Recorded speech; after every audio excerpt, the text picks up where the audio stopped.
Hey YouTube, this is Russ Music Park Fan 62. It is Thursday, August the 1st at about 6:35. Here's my predictions for SummerSlam 2024. Now, as of now, this is the direct card. There's still some things that can be changed. Please note, certain things have been added to SmackDown's card, such as the women's tag titles, and a few other things. So let's go first. First one is Cody Rhodes versus Solo Sikoa. Now, this one has gotten interesting because since Solo Sikoa became the new tribal chief a few months back, he has not been happy that Cody Rhodes took the title from Roman, saying stuff like Roman wasn't man enough to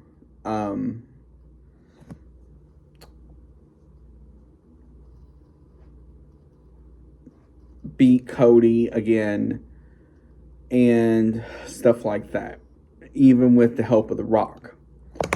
So that is going to be an interesting factor. And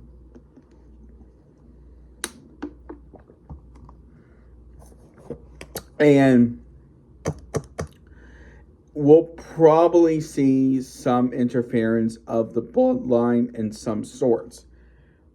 It's going to be interesting if Cody has somebody that can back him up. Like, people like Randy and Kevin Owens and all of that. Next is Damian Priest versus Gunther. Now, this one, for Cody versus Solo, I'm saying Cody retains. Next is Priest versus Gunther. Now, Damian Priest became champion at WrestleMania by defeating Drew McIntyre. I will get to that in a few minutes. But the interesting part about it is going to be, up to now, Priest really hasn't had that much of a competition for the title. While he's had some good ones, it's really not been, that tough. But Gunther is on another level. So that is going to be rather interesting. And I say Gunther wins. The next one is CM Punk versus Drew McIntyre. Okay, this one is going to be with Seth Rollins as the special guest referee. This one is going to be rather interesting because this goes back as far as WrestleMania, not even WrestleMania, the Royal Rumble back in January.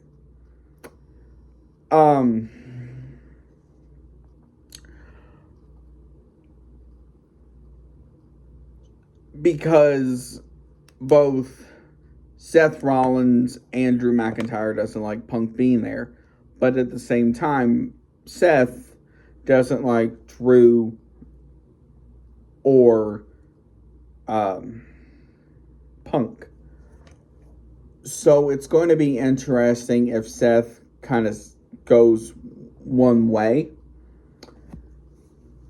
But at the same time, too, it's going to be rather interesting to see if he swerves or does something like that. Now, this is only Punk's second match in WWE on TV. He had a couple of matches back at their holiday tour show right after Christmas last year. So that's going to be rather interesting. Next, and I say Punk is going to win. Next one is the Women's World Championship Rhea Ripley versus Liv Morgan. Now, this one goes back to Raw after WrestleMania. As Liv hurled a chair toward Rhea, and it messed her shoulder up where she was out for 3 months. And Rhea said she was going to come back for her title. Now, since then, Liv Morgan has taken over after she won the title from Becky Lynch. So, the main thing to look for in this match is going to be, is there going to be any distractions? Because we all know Dominic Mysterio is going to be somewhere in this. The main thing about it is going to be, is Dominic going to screw over Liv Morgan or Rhea Ripley? Because it's possible Dominic is playing Rhea for Liv. But then also, it's also possible as well. Other Judgment Day member, Finn Balor, could be with Liv Morgan. Because a few weeks back,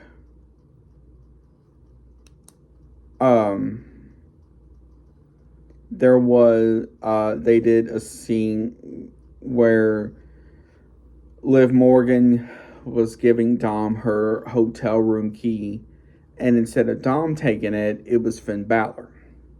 So that is going to be the interesting thing. Next is the WWE Women's Championship, Bayley versus Nia Jax. Now, this is another one that is going to be interesting because this became official after King and Queen of the Ring back in, I can't remember if it was May or early June. Where the king, or the queen, which was Nia, would fight against the champion of SmackDown. Or whoever, basically the champion of the show they're on. So, and over the past couple of weeks, it's gotten very personal between the two.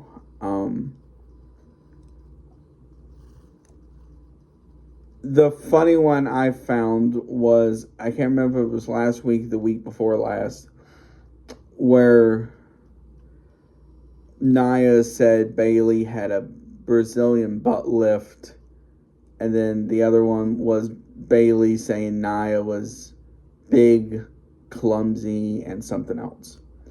So that is going to be the interesting thing. But I have to say, unfortunately, Nia Jax is coming out as champion. Now, the other factor in this equation is going to be Tiffany Stratton, with her looming with the Money in the Bank briefcase. The next one is Logan Paul versus LA Knight.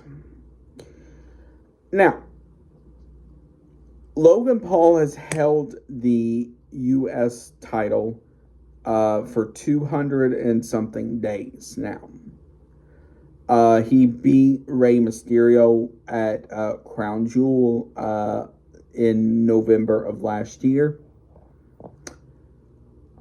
for the title, and since then he's only defended it twice, I believe. Now, there was a thing about him saying something about STD, but I'm not going there. And then you have LA Knight, who's had all the momentum in the world over the past couple of months. and even up to a year or so.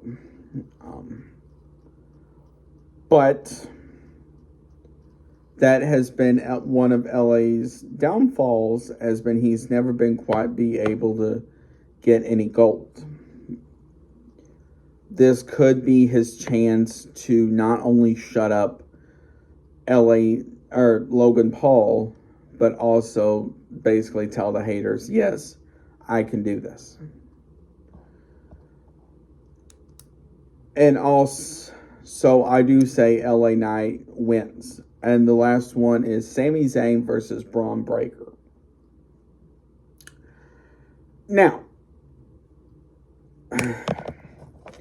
Braun has not been on the main roster that long. He came up in the draft back in May. And so he's had one chance at Money in the Bank, and he lost. Which leads us to this. Sami beat Braun at Money in the Bank.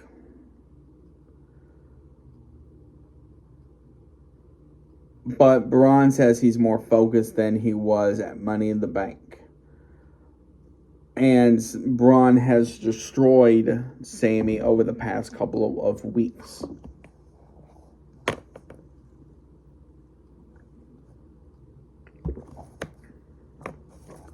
The interesting part about it is going to be, is Sami going into this match with the same focus he had at Money in the Bank? Or is he going to be on that of, I've beat him once, I can beat him again? I say Sami does come out, but it's going to be with a last minute thing that costs Braun. But as of now, this is the main card. But there is a chance more can be added either on SmackDown or the day of. We just have to see.